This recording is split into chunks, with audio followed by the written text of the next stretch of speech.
There was a moment in Earth's past when humanity almost went extinct, and it wasn't a meteor, a flood, or a war. According to ancient records, it began when beings described as angels crossed a boundary they were never meant to cross. This isn't myth. It isn't symbolism. It's a warning. Recorded, preserved, and quietly hidden in the opening chapters of Genesis. But here's what most interpretations avoid. What followed wasn't divine enlightenment. It wasn't guidance. It was corruption. Something changed at a biological level. Violence exploded. Bloodlines were altered.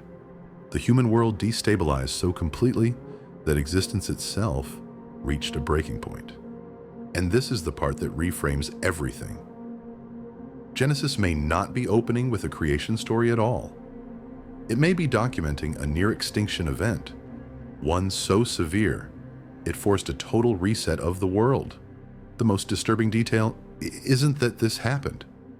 It's that the warning was preserved, quietly, deliberately, as if whoever recorded it knew this wouldn't be the last time the line would be tested.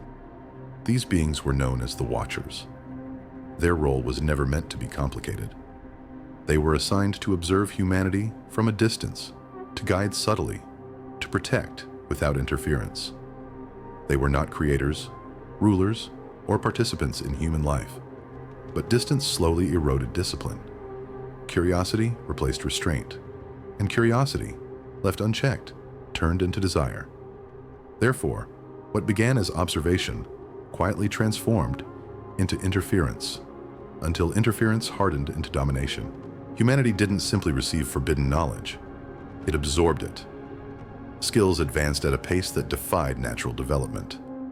Strength increased beyond human limits. Lifespans shifted unpredictably. Violence escalated and became normalized. The ancient texts describe the rise of mighty ones, beings of immense size, strength, and authority, who reshaped the world around them. But they were not gods, and they were not fully human. Therefore, the world came under the influence of something fundamentally unnatural, beings that disrupted the balance of creation itself. At first, this transformation may have looked like progress. Cities rose where none had stood before. Technology advanced. Culture flourished. Humanity appeared to be entering a golden age. But progress carried a hidden cost. Conflict became constant. Power concentrated into fewer hands. Corruption spread into every layer of society. Moral boundaries collapsed under the weight of unchecked authority. Therefore, the world entered a state of instability driven not by survival, but by control. This is where the story turns unmistakably dark, because according to the ancient writers, the problem was not simply that humans had become violent or immoral.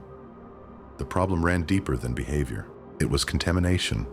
Humanity itself had been altered. Life was no longer unfolding according to its original design. Something foreign had entered the system, and it was spreading. Bloodlines no longer followed their intended order. Generations inherited traits that were never meant to exist. Creation itself began to fracture under the strain. But this moment is not described with divine fury or impulsive rage. There is no language of chaos. Therefore, what followed was not punishment. It was containment. A calculated decision meant to prevent irreversible collapse. The tone of Genesis shifts here in a subtle but powerful way. The language suggests reluctance, grief, loss. This was not a decision made lightly or quickly, but allowing the corruption to continue meant risking the future of all life on Earth. Therefore, intervention became unavoidable, no matter how catastrophic the consequences would be. The flood was not an act of anger. It was the final measure, a reset designed to preserve what could still be saved. A boundary drawn where none remained. But here's the detail most people overlook. Not everything was destroyed. Some things were deliberately allowed to survive. Carefully selected remnants meant to carry memory forward. Fragments endured. Knowledge survived. Warnings were preserved. They were embedded into sacred texts and carried through generations, often misunderstood, but never erased. These weren't meant to comfort humanity or inspire devotion. They were meant to caution, a record of what happens when boundaries meant to protect reality itself are crossed. Over time, the story changed. Giants became metaphors. Angels became symbols. The physical implications were slowly stripped away. But removing those details made the story safer, easier to teach, easier to believe. Therefore, the original meaning was buried beneath tradition, doctrine, and familiarity. Yet the language never fully changed. The threat is never described as destroyed, only restrained, contained, locked away.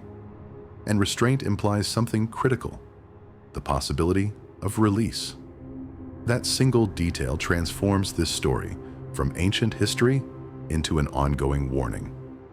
Across ancient civilizations, the same echoes appear again and again. Gods descending from the sky, giants ruling the land, humanity caught between obedience and rebellion. But these are not isolated myths created in isolation. Therefore, they read like regional memories of the same forbidden chapter, retold just enough to survive, but never enough to be fully understood. Now consider where humanity stands today. Genetic engineering, artificial intelligence, synthetic life, hybrid creation. Once again, we are altering the blueprint of existence itself. But we believe this time is different, smarter, safer, controlled. Therefore, we repeat the same assumption made long ago, that mastery equals understanding. Genesis was never just explaining the past. It was outlining a pattern. Curiosity leads to transgression. Transgression leads to corruption. Corruption demands intervention. The day angels fell wasn't the end of the world. It was the first warning shot. And the most dangerous belief humanity can hold is that the pattern ended there. The stories hidden in ancient texts were never meant to comfort us.